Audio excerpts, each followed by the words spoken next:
Hey, good morning, y'all. So this morning we are in Numbers 21, and happy Sabbath for all of those that keep this day as their Sabbath. I pray you'll join me as we read the word of the Lord this morning. This is the defeat of Arad. And Holy Spirit, we invite you into this word, that you would be with us as we read your word, that you would grant us with wisdom and understanding. And I say this in Yeshua's name.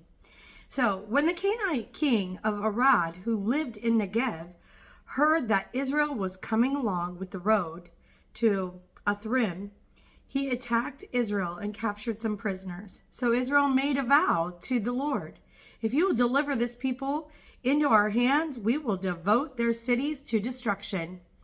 And the Lord heard Israel's plea and delivered up the Canaanites. Israel devoted them and their cities to destruction. So they named the place Hormah, the bronze serpent.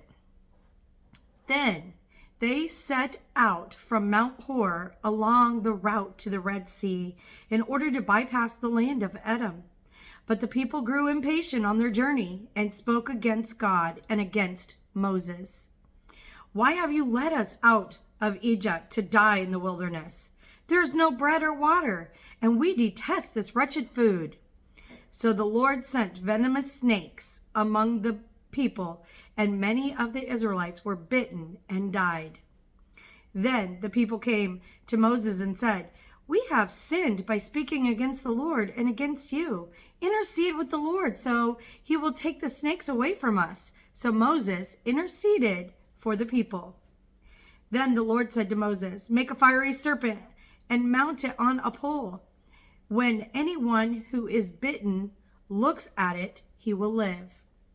So Moses made a bronze serpent. So Moses made a bronze snake and mounted it on a pole. If anyone who was bitten looked at the bronze snake, he would live. The journey to Moab. Then the Israelites set out and camped at Oboth. They journeyed from Oboth and camped at Lai Abrim, in the wilderness opposite of Moab to the east. From there they set out and camped in the valley of Zered. From there they moved on and camped on the other side of Arnon, in the wilderness that extends to the Armite territory. Now, the Arnon is the border between the Moabites and the Amorites. Therefore it is stated in the book of the wars of the Lord, Waheb in Saphah, in the Wadis of Arnon, even the slopes of the Wadis that extended to the site of Ar, and lie along the border of Moab.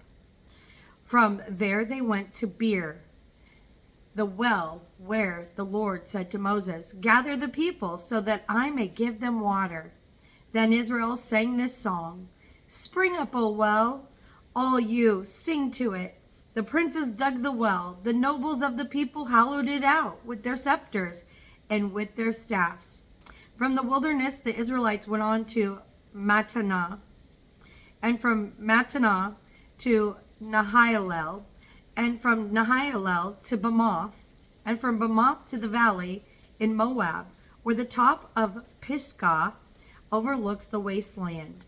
The defeat of Sihon, also found in Deuteronomy 2:24-37. Then Israel sent messengers to Sihon, king of the Amorites, saying, "Let us pass through your land. We will not cut through any field or vineyard or drink water from any well. We will stay on the king's highway until we have passed through your territory." But Sihon would not let Israel pass through his territory. Instead, he gathered his whole army and went out to confront Israel in the wilderness. When he came to Jahaz, he fought against Israel, and Israel put him to the sword and took possession of his land, and from Arnon to Jabbok, but only up to the border of the Amorites, because it was fortified.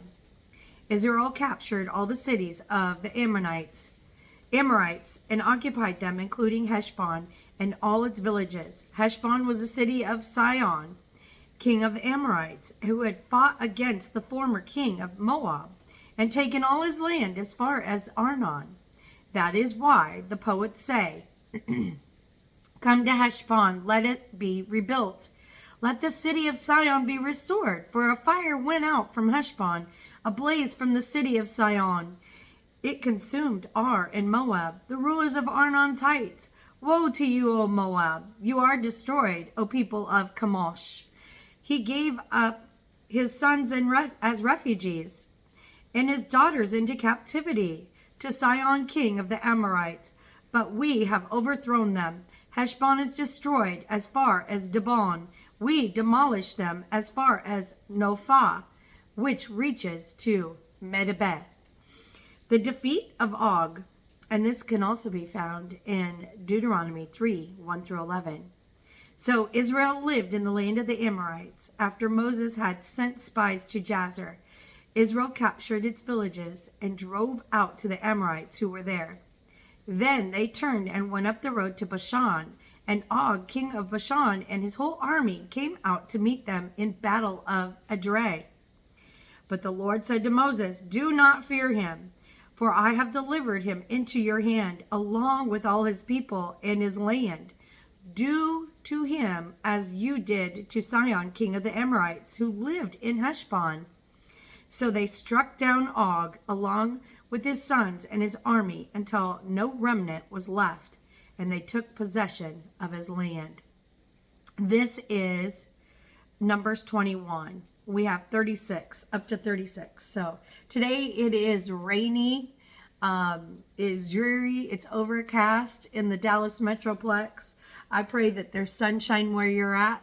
And I pray that you go forth and that you lean into the Lord today, and that you desire a personal relationship with him, and that you would seek it today while he can be found. And I say this in Yeshua's name. Shalom.